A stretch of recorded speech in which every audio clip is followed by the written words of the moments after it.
Secret Service. But it's good to see the weather has changed a bit. Yeah, the weather has so changed. The weather is chilly. Cold in there. The weather is chilly. A lot of people are complaining about the weather, but funny enough, I would have wished the weather would stay this way throughout the entire year.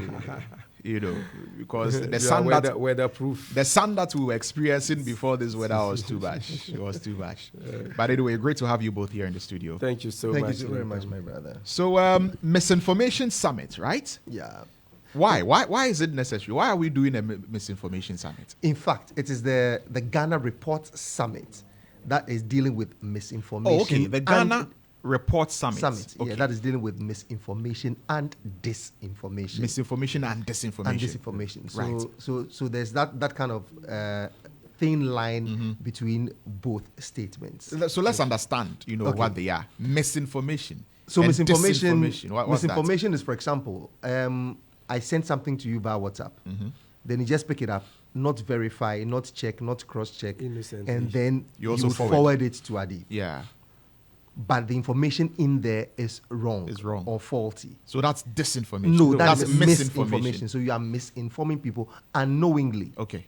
Unknowingly. And then disinformation is that you deliberately know that this information that you are giving out is meant to hurt Adib. So you forward it to him. Or you broadcast it. Intentionally. Knowing that it is not true. It's going to hurt him. So disinformation. That is disinformation. Malicious intent. Yeah. So you have a certain intention. So we need to be careful because social media has become so rife now with all the various platforms that are running. And for example, in Ghana, as we're running and rushing towards election 2024, a lot of things will be coming up. People have been able to master the craft and art of putting words together, putting videos together, putting clips together, just to tarnish the image of one party or the other. So in this regard, we decided that, no, let us put our foot down and make sure that we conscientize the people. Good enough for them to understand that some of these things, your intent may be to hurt Adib, but you would realize that you are hurting yourself and people even much closer to you.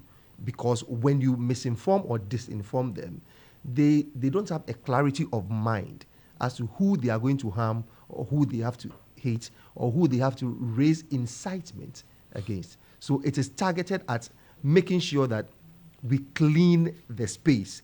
We may not be able to have it 100%, but we're trying to raise the awareness and conscientize people and draw their minds to it that this misinformation and disinformation is not good. There's a third one, which is even malinformation, which is you sending the truth about Adib but publishing it or publicizing it. It is a fact. He has a record of A, B, C, D, E. Everybody knows, but it is a hidden fact. Then you go out and publish it. It is true, it is factual, but you have just published it just to dent his image. But that is not part of what that's malinformation. That's malinformation. So it also goes in line with that. Yeah. So we're dealing with disinformation and misinformation. Misinformation is rife. Adib, it's rife. We see it all the time. Sometimes my mother even sent. I'll be there. My mother will send me something on WhatsApp. I was like, "Oh, mama, but this is not true." Yeah. I mean, when you look at the way it is composed, you realize that it is not true. But a lot of people do it without knowing. I mean, once they see it, they believe it and they start, acting on it. So, given that we're headed to the December 7 elections, how high are the stakes? Well, thank you so much, Lantam, for the opportunity. A very good morning to your production team and your listeners and viewers alike. First of all, Ghana Reports is an online news portal that is dedicated to giving out factual information, collaborating with other media houses. So we are able to ensure the sanctity of information that would add to national development. We do know full well that Ghana has made giant strides so far as our democratic credentials is concerned. When you compare our democratic or peace profile to other countries, particularly within the sub-region, you would realize that we are better off, okay? We have enjoyed multi-party democracy for some time now. We have had parties losing an election and instead of taking to the streets, rather resort to the courts. And I find it quite gratifying, the fact that people go to court rather than go to the streets. We have had a ruling party losing and handing over without qualms to the opposition. And we have to consolidate these gains. And I must say, a lot of things have changed over the years. Now we are in a digital age, and information is extremely key in ensuring the integrity of that process. Okay. Consequently, we have decided to come out with this initiative as part of our corporate social responsibility to find ways of bringing together thought leaders, people who matter within the information scheme of things, including persons like you, to find strategies to deal with it as we go into the election. There are serious ramifications to the process if information is not well managed. Right. Knowing how people can disseminate information and quickly it gathers fire. I'm sure you've heard about the cow vigilantes in India who are very opposed to the killing of cows. And sometimes an information can be put out there, oh, there's this Muslim family that has killed a cow. Meanwhile, it's a lie. Then they go, and by the time they realize, they are lynching people. And now we are in an era of AI, deep fakes, you know, when your voice can be copied, all right? All of these poses an existential threat to the peace and security of Ghana. So we aim to explore all of these issues and also equally explore the challenges to dealing with them. So in the end, Ghana wins. I thought there were laws that are in place to deal with misinformation and disinformation, but we're still on a daily basis, you know, seeing all kinds of misinformation and disinformation. Why? In spite of all the laws that are in place? Well, a lot of the laws feel quite nebulous. Some have been challenged, some have been contested, and some are still in the process. So, per the last time that there was some kind of convocation on this matter, the past minister, Kojo Nkrumah, had something to do with the Ghana Action Plan, which they are still brewing to bring to us, because the spectrum of social media is so wide, and things that can go on and off are very, very dicey. The reason that Elon Musk would put on X that we are stopping you from promoting and inciting people using this and that content. The law back under President Kufuor, when the repeal of the criminal and seditious libel law was done, some aspect of it was left off the hook, where it definitely had to deal with people who deliberately went against others with the kind of information they would portray against. This false information. There is no way we can say that we're living in a country where, regardless of the status of the information, you would let it pass and go just like that. No. People need to be scrutinized. People need to be pruned. People need to be brought to book when you falsify information against somebody. So those ones are still within the statutes. But then the United Nations Charter on Human Rights, Article 19, says that everybody has the freedom of expression and freedom to speech. So ensure that you, as the media house or the government, you are able to counter those information sets within the space of time that that information could travel faster. Now, it comes back to the punishment thereof for anybody who flouts any of these rules or regulations or laws. That is where there is some entanglement, where it is like, to what extent would you say what I have done is wrong or what I've done is right? Countries like Kenya and Zambia, they don't criminalize false information. They don't. It is not a criminal offense to pass on false information. The point is that it becomes a civil issue that you have to just follow and deal with. Issues would come up one way or the other. We're all humans. And as media houses, we always want to rush and run and get the scoop first of all, put our tags on it, put our logos on it, put the watermarks on it, and let everybody know that I was the first person to put this thing out. So the essence of Ghana reports is that we have legal luminaries who are coming through, who would also speak to the difficulties that they are having in reshaping the existing laws that we need to work around. So laws are there, but then they look quite a bit nebulous because of the global nature of communication and information. That is. But do you see the will and the resolve to even deal with misinformation and disinformation? I mean, I say this because sometimes some of the people that you would imagine will be fighting against misinformation and disinformation? Are they themselves engaged in misinformation and disinformation? You know, I mean, the NDC, for instance, has had, you know, reasons to complain about fake news from, you know, some presidential staffers who should know better, and they are putting out fake news. I mean, some of our own flyers, you mentioned flyers, some of our own flyers, you know, that we've put out, we've verified, you know, the information accurate. Then, I mean, some of them just pick the flyer and then stamp fake, you know, on it. And it later turns out that, oh, it's actually, you know, true. There are some people who are even political actors who clone. You know, they deliberately clone, you know, the artwork, how we do it, and then put it out there purporting to come from our media house. And so, and these are political actors who are doing this. Is the resolve there to really deal with this?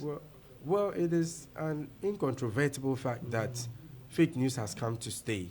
However, I don't think I like the sound of that. I mean, but we fake have news to has come to stay, you know. Absolutely. That is why this summit is particularly important. Yeah. So what we seek to do is to find ways of mitigating the effects of fake news. And I think public education is key. Like you mentioned, look, not only your mom, I have PhD holders, directors at government agencies, sharing information they have no understanding of. Believe it or not, at the height of COVID-19, people actually believed a certain link to click to get a COVID test online.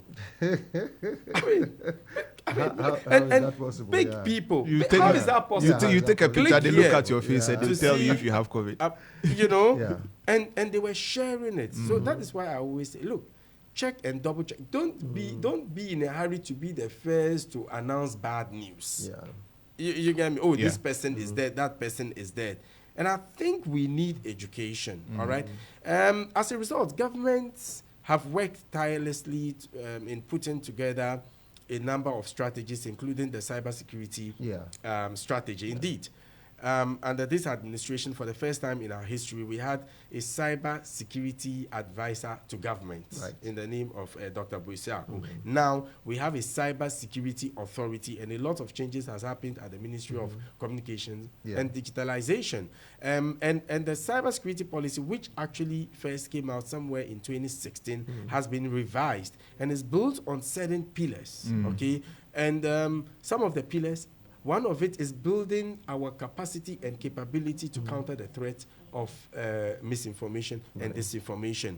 The infrastructural development is also key, but above all, education, public education, which I think we need to do more. But the government alone cannot do it. Civil society, the media, we have a role, and other stakeholders. So that is why we have taken it upon ourselves to collaborate with all of those within the media fraternity to find ways of dealing with the situation. Right. So who are some of the people we can expect to be speaking at this summit?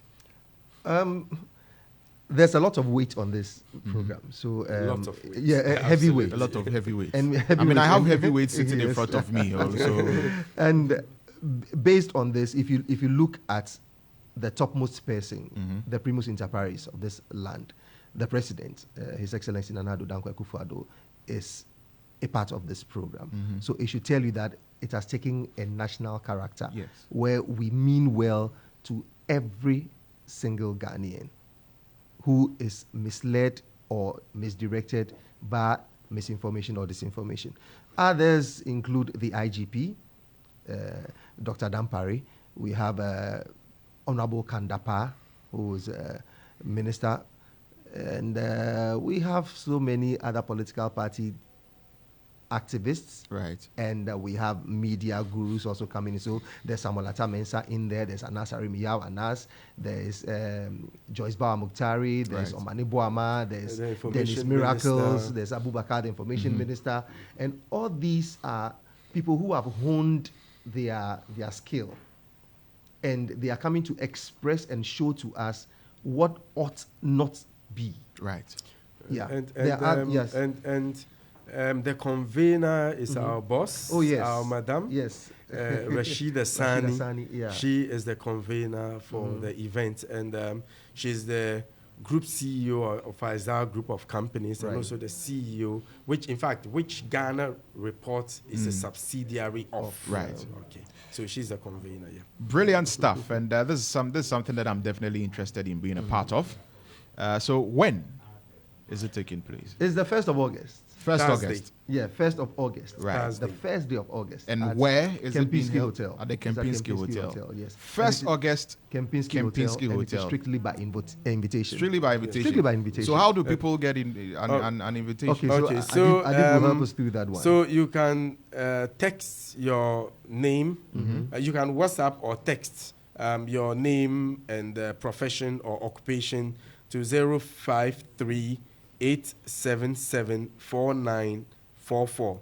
053-877-4944. So once you text, there's a review committee that would look at it, and if we're good, then you get an invitation. 053.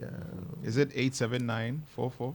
Okay. Or did I please mention the number again? Okay. There are people who are still trying to write. 053 877 4944.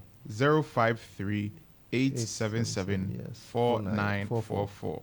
Yes. Okay. 053 877 4944. Yeah. So remember the number. And send a text and be a part of the. You really have to be, because we're inviting all media houses to be. All right, to so be a you part can of this, WhatsApp. Okay. Because WhatsApp, the number is on WhatsApp. It's on WhatsApp. Okay, so you just WhatsApp. Absolutely. Your name, your occupation. Yeah. Absolutely. And then you just might get an invite. Yes. All right. So as we're wrapping up this conversation, what we say finally? Well, it is very instructive for everybody to know that information is key to the age that we find ourselves in the era that we find ourselves. Information is very key. But the point is that you have to sift through every information, first of all, that is forwarded to you, because there is some kind of liability when you also transfer or relay some information that is already given to you by somebody. The law doesn't say that, oh, I didn't know about it, or I didn't think through it, or I wasn't the one who generated. The fact that you are a transitionary person who forwarded the information means you are liable. But the point is that, are there ways that we can curb this? Are there ways that we can solve this technically and technologically? The event is going to expose all these things, because we have the CEO of C Squared, also formerly of Busy Internet.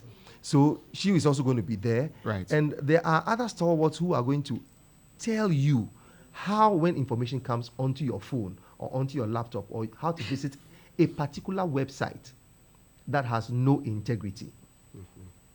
Okay. So the point is that don't rush to be the first person to send information out. It is always good to verify. There are some certain rules and regulations that would govern you. What are you supposed to do? Do you have to call to find out? Check from your friends if they have heard of this particular story. Has anybody else posted it besides Starr FM? You get it. What is the URL that you're using? Is it HTTPS or HTTP / No. So you have to check all those things to ensure.